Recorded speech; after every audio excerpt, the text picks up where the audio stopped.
주 예수님의 은혜와 평강이 여러분과 함께하러 원합니다. 하나님의 뜻으로 말미암아 하는 제목으로 하나님의 말씀을 전하겠습니다. 에베소서의 특징은 무엇일까요? 첫째는 옥중서신입니다. 에베소서, 빌립보서, 골로새서, 빌레몬서 이 네 개는 바울이 감옥에 쓴 편지입니다.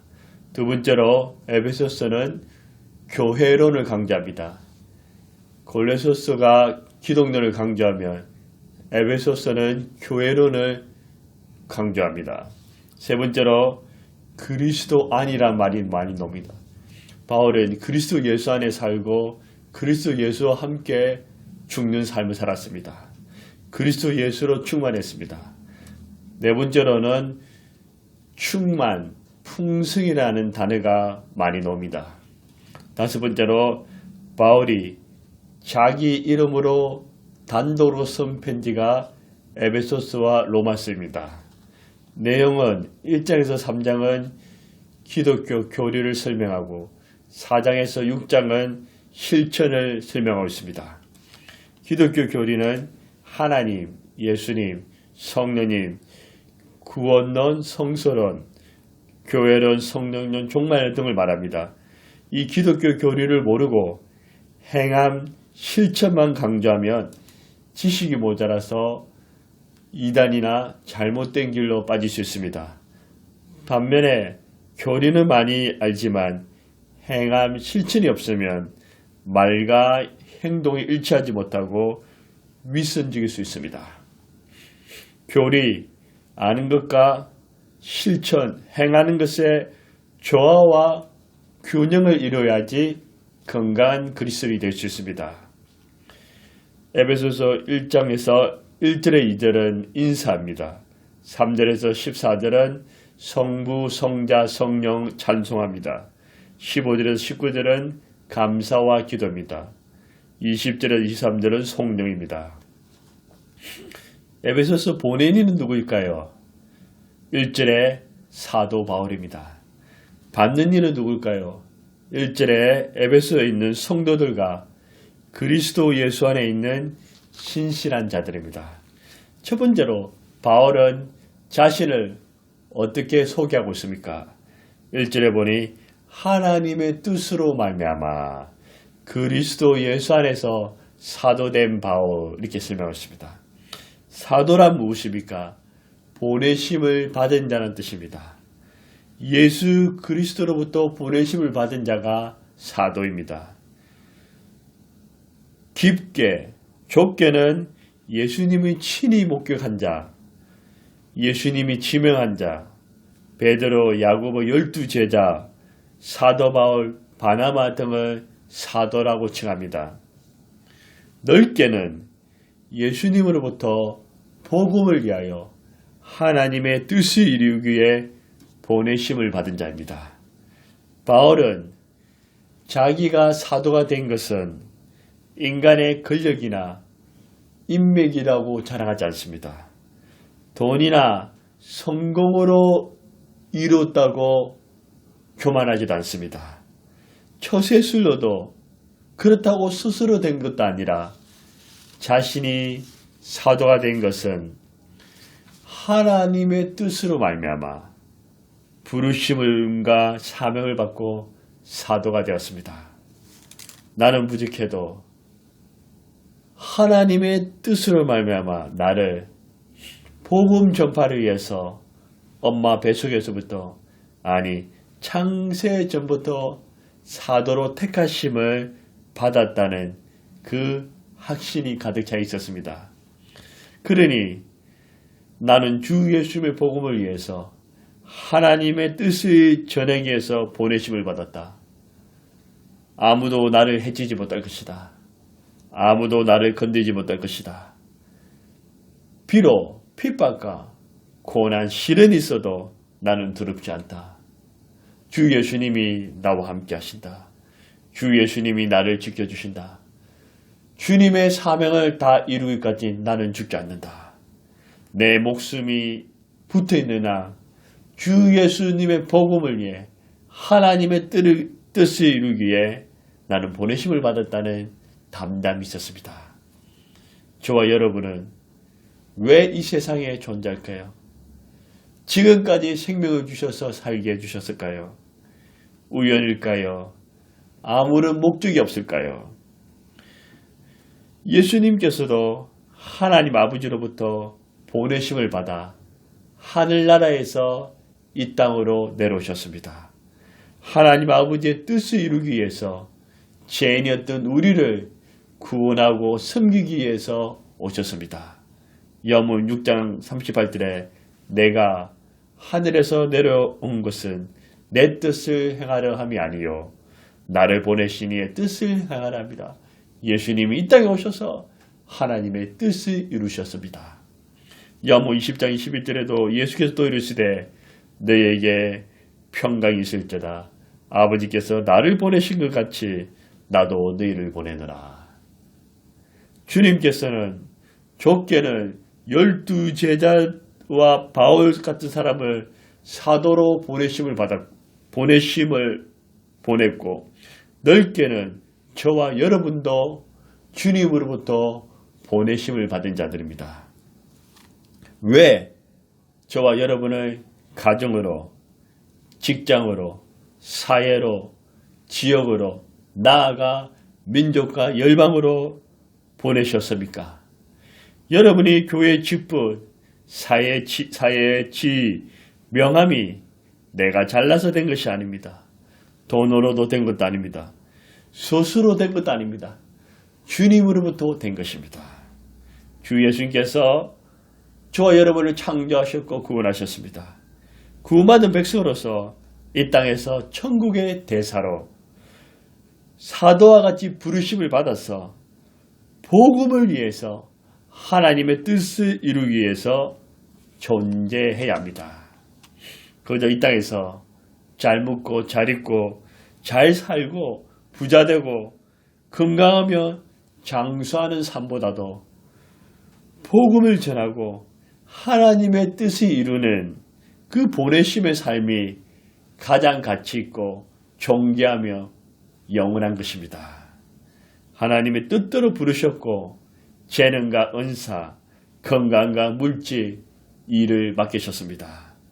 흔들리지 마세요. 강력한 확신을 가지세요. 우리는 하나님의 뜻으로 말미암아 예수님으로부터 보내심을 받았습니다.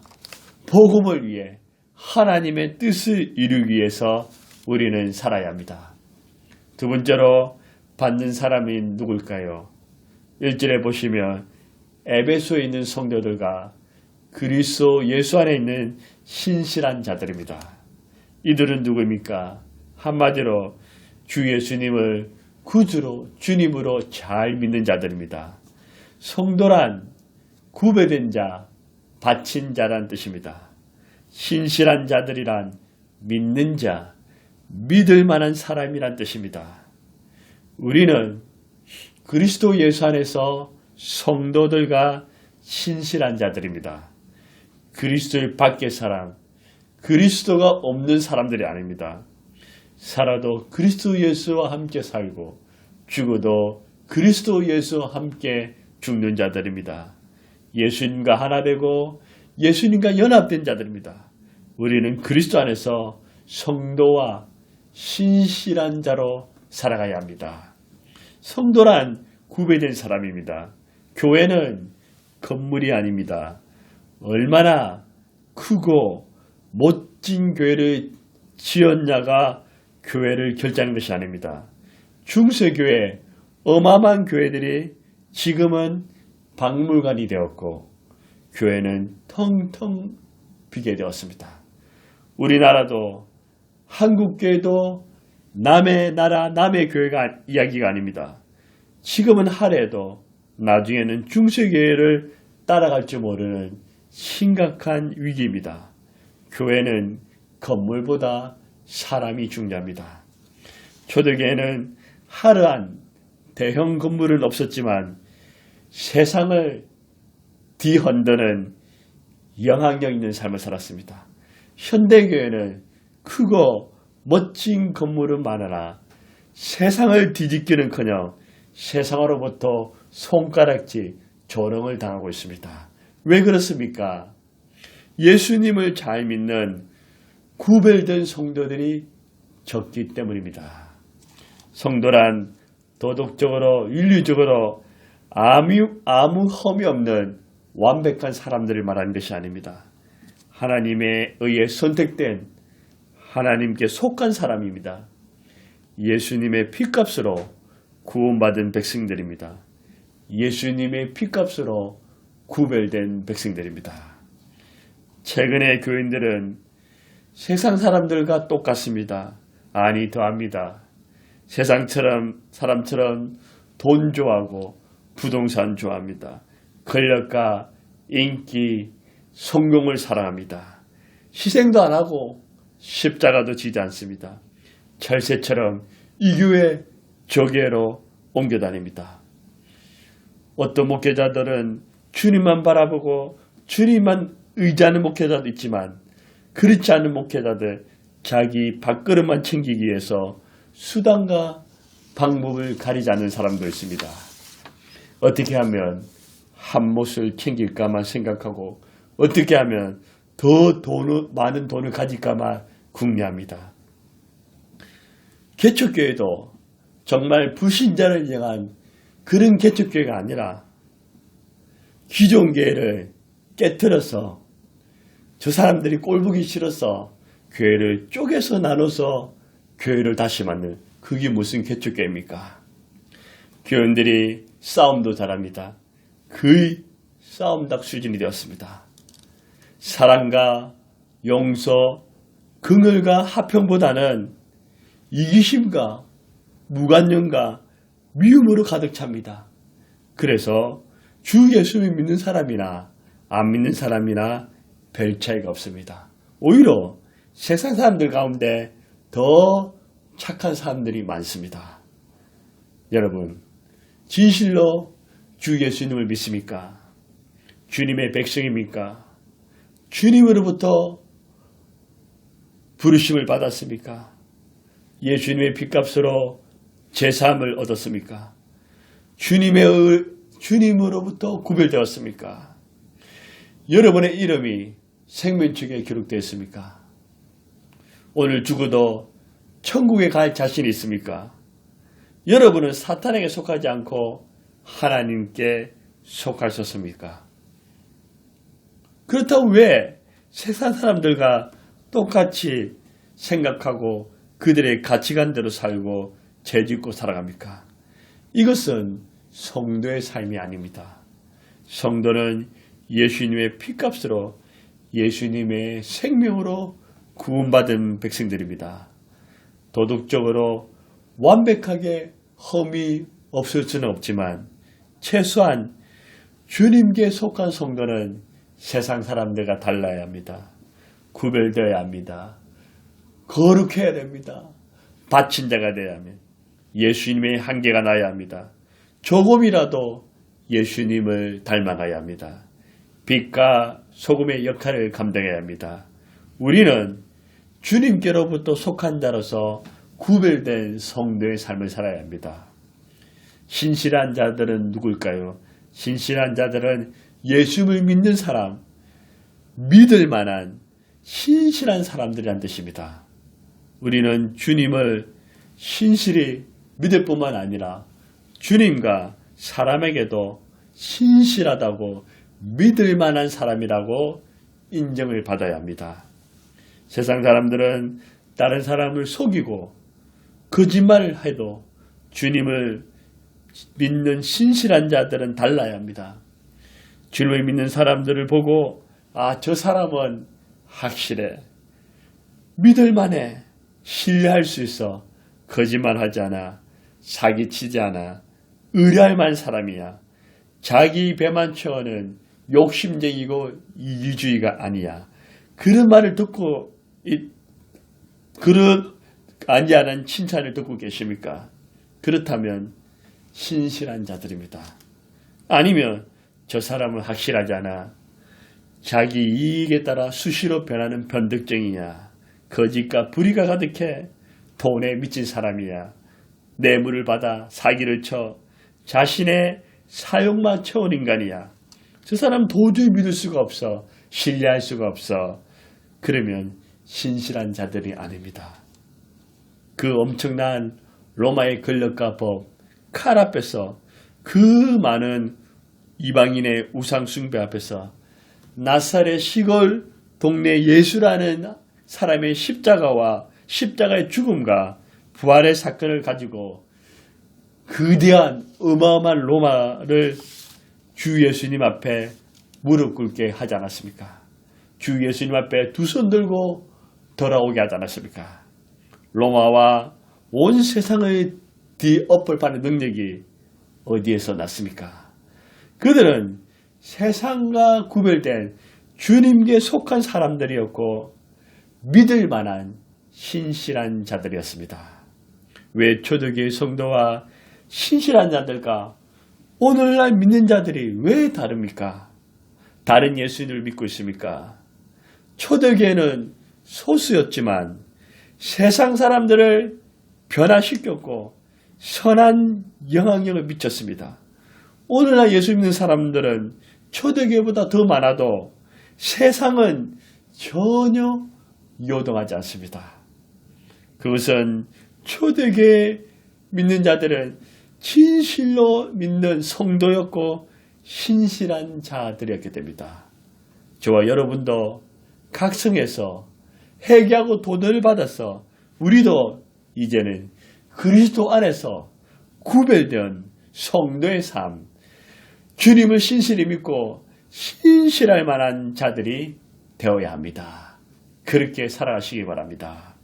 세 번째로 그리스도 안에서 성도와 신실한 자들이 받는 두 가지 축복은 무엇일까요? 2절에 보시면 그것은 하나님 아버지와 우리 주 예수 그리스도로부터 은혜와 평강입니다. 우리는 축복을 물질적이고 세상적인 것이 전부인 줄 압니다. 돈 잘 벌고 아들, 딸 잘 되고 집 사고 땅 사고 성공하고 출세하며 건강하고 장수하는 것이 복의 근원이라고 착각합니다. 이것은 복이 될 수도 있고 저주가 될 수도 있습니다.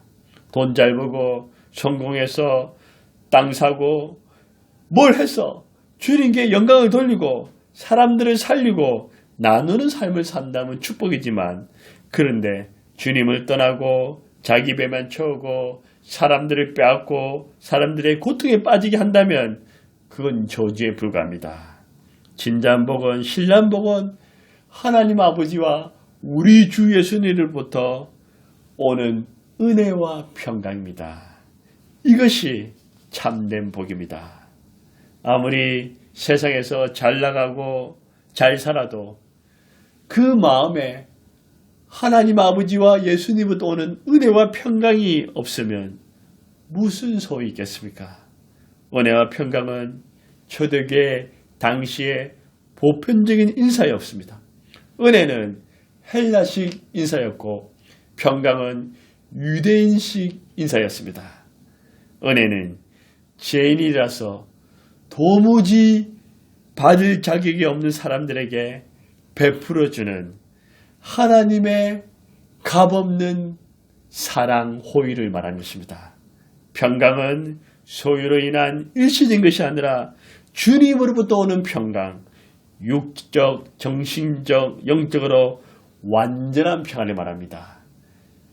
평강은 주님과 화목된 자들에게 주어지는 축복입니다. 현대인들은 물질적으로 부유하고 풍부하지만 영적으로는 은혜와 평강이 고갈되었습니다. 은혜와 평강은 누가 줄까요? 사람일까요? 돈과 권력일까요? 인기와 성공일까요? 좋은 환경일까요? 그렇지 않습니다. 어떻게 은혜와 평강을 얻을 수 있습니까? 하나님 우리 아버지와 우리 주 예수님으로부터 은혜와 평강을 얻을 수 있습니다. 하나님 우리 아버지와 우리 주 예수 그리스도는 은혜와 평강의 주인이시요 원천이십니다. 이 은혜와 평강은 아무에게나 임하지 않습니다. 그리스도 예수 안에 있는 성도들과 신실한 자들에게 주어지는 특권입니다. 죄인이었던 우리, 죄값으로 멸망받아야 했던 우리, 죄악으로 지옥불에 떨어져야 했던 우리를 하나님 아버지께서 불쌍히 여기사 사랑하사 독생자 예수님을 아낌없이 보내주셨습니다. 우리 주 예수님께서 우리를 사랑하사 자원해서 우리 죄를 위해서 십자가에서 대신 죽어주셨습니다. 이것이 은혜이며 이 은혜로 말미암아 평강을 얻게 된 것입니다. 은혜는 믿음의 시작이며 평강은 믿음의 끝입니다. 이 둘은 항상 같이 가야 합니다. 하루의 시작도 은혜와 평강, 하루의 마침도 은혜와 평강, 내 생의 출생도 은혜와 평강, 나의 죽음도 은혜와 평강, 주님 나라 들어갈 때까지 은혜와 평강, 평강과 은혜가 넘치는 삶을 살 수 있다면 그 사람이야말로 가장 복되고 가치 있는 사람입니다. 하나님은 그리스도 예수 안에서 예수를 믿는 성도들과 신실한 자들에게 세상이 줄 수 없는, 세상이 흉내낼 수 없는, 돈으로도 채워줄 수 없는 그 은혜와 평강을 주십니다. 이 은혜와 평강이 여러분의 차고 넘치기를 바랍니다. 성경에서 믿음의 사람들, 그리스도 예수 안에 살던 사람들, 성도도 신실한 자들에 임했던 것은 공통적으로 은혜와 평강이 넘치는 삶을 살았습니다. 민수기 6장의 24절 26절에 보면 구약의 축복 기도문입니다. 여호와는 내게 복을 주시고 너를 지키시기를 원하며 여호와는 그 얼굴을 내게 비추사 은혜 베푸시기를 하며 여호와는 그 얼굴을 내게로 향해 두사 평강 주시기를 원하라 할지나 복 주고 지켜줄 뿐만 아니라 주님으로부터 은혜를, 평강을 하나님께서 얼굴을 비추사 값없이 베풀어 주신 그 은혜, 그리고 얼굴을 향하여 줘서 완전한 살롬, 평강을 주신다고 말씀하셨습니다. 다니엘도 은혜와 평강이 넘쳤습니다. 다니엘 10장 19절에 이르되 큰 은총을 받은 사람이여 두려워하지 말라, 평안하라, 강건하라, 강건하라. 주님은 천사를 통해서 다니엘에게 너는 큰 은총을 받은 사람이다. 너는 평안하라, 강건하라. 은혜와 평강이 넘치는 삶을 살았습니다. 마리아에게도 주님은 은혜와 평강이 있다고 말했습니다. 누가복음 1장 28절에 그에게 들어가 이르되 은혜를 받은 자여 평안할지어다. 주님께서 너와 함께하시. 주님이 함께하는 자는 은혜와 평강이 있는 사람. 주님이 함께하는 사람은 세상이 요동해도 내 안에 은혜와 평강이 가득한 것입니다. 주님의 말씀을 믿겠습니다. 저와 여러분, 우리는 하나님의 뜻으로 말미암아 예수님이 친히 세운 12제자, 사도 바울 같은 그런 사도는 아니지만 주님으로부터 복음을 위해서 하나님의 뜻을 이루기 위해서 보내심을 받은 자들입니다. 그리스도 예수 안에서 예수님을 잘 믿는 구별된 성도, 신실한 자들이 되어야 합니다. 그리고 세상과 사람, 물질이 아니라 하나님 아버지로부터, 하나님 아버지와 우리 주 예수님으로부터 은혜와 평강, 은혜와 평강, 은혜와 평강이 가득한 풍성한 삶을 살아가야 합니다. 이 은혜와 평강이 하나님 아버지와 우리 주 예수님으로부터 여러분들에게 주시기를 주의 이름으로 축원합니다. 하나님 아버지 감사합니다. 이 에베소서 말씀을 깨닫게 해주셔서 감사합니다. 하나님, 우리가 바울 같은 사도는 아니지만 주님, 우리가 왜 이 땅에 존재하고 살아갑니까? 부족하지만 허물있지만 복음을 위해서 하나님의 뜻을 이루기 위해서 보내심의 삶을 살게 해 주옵소서. 하나님 아버지, 초대교회는 작았지만 세상을 뒤흔들었는데 오늘날 교회는 많지만 세상을 향해 조롱을 받습니다. 왜 그렇습니까? 그리스도 안에서 성도와 신실한 자들이 적기 때문입니다. 주님, 우리가 그리스도 예수 안에서 구별된 바친 성도의 삶을 살고 믿을 만한 신실한 자들이 되게 하여 주옵소서. 아버지, 오늘날 교회가, 오늘날 그리스도인이 세상 사람과 똑같이 다른 곳에서 쾌락과 기쁨을 누리려고 하는데 아버지 하나님과 우리 주 예수님으로부터 은혜와 평강이 충만하고 풍성한 그런 삶을 살아갈 수 있도록 성령님 도와주시옵소서. 오 주님 감사합니다. 예수님의 이름으로 간절히 기도드려옵나이다. 아멘.